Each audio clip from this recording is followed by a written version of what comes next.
रात्री 9:15 वाजता बाबांच्या पालखीची मिरवणूक निघेल। आज गुरुवार होने के कारण रात 9:15 बजे बाबा के पालखी की शोभा यात्रा निकलेगी। आता शिर्डी माझे पंढरपूर ही आरती होईल। आरती नंतर दर्शनास प्रारंभ होईल। अब शिर्डी माझे पंढरपुर यह आरती होगी। आरती के बाद दर्शन कतार शुरू होगी। श्री सच्चिदानंद सद्गुरु साईनाथ महाराज की जय।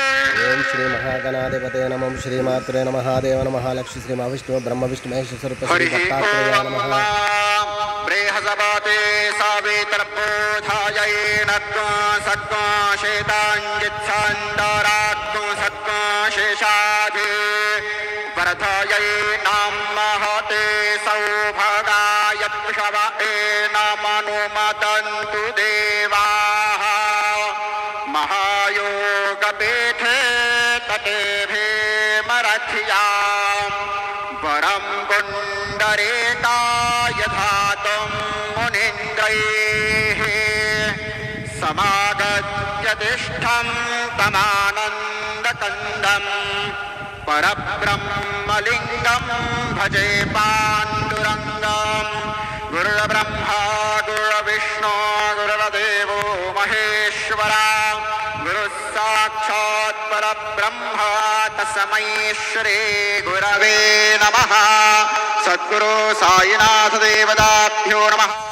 प्रातः पूजनार्थे गन्धाक्षुतपुष्पैः सम्पूज्य अथ धूपः दूरसे धूर्पाधूर्पान्तान्धूर्पातान्धूसमान् धूर्पातीतान्धूर्पाजाम्बायान्धूर्पामः देवानामासि बह्नितामग्नाससनितामां वपरेतामाञ्जुष्टातामान् देवहूतामां धूपं ग्रापयामि।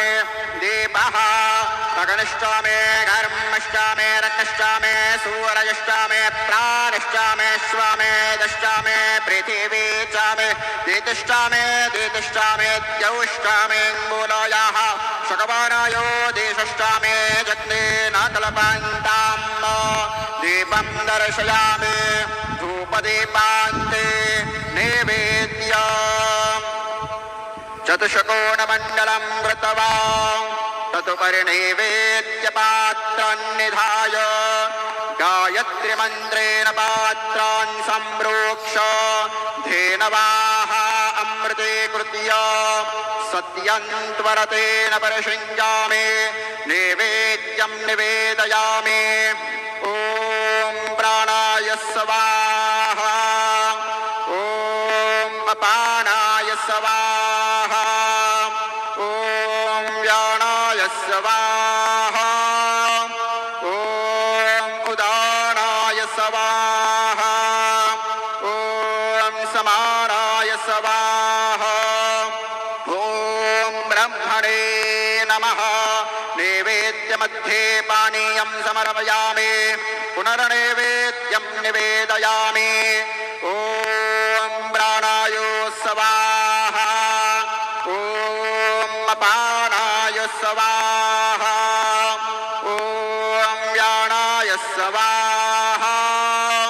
ॐ उदानाय स्वाहा। ॐ समानाय स्वाहा। ॐ ब्रह्मणे नमः। नैवेद्यं समर्पयामि। हस्तप्रक्षालनं समर्पयामि।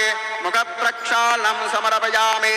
करोद्वर्तनार्थे चन्दनं समर्पयामि। सद्गुरु साईनाथ देवताभ्यो नमः। प्रार्थनापूर्वकं नमस्करोमि। तथा च मङ्गलारार्तिक्यदीपं दर्शयामि। शिरडी माझे पंढरपूर साई बाबा मावर बापार मावर साई बाबा मावर शुद्ध भक्ती चंद्र भागा भाव पुंडलिक जागा पुंडलिक एक जागा भावकुंडलिक जागा याहो याहो अवघे जन करू बाबांचे वंदन साईंचे वंदन करू बाबांचे वंदन गणू म्हणे बापा साई दाव पाव माझे आई पाव माझे आई दाव पाव माझे आई श्री सच्चिदानंद सद्गुरु साईनाथ महाराज की जय।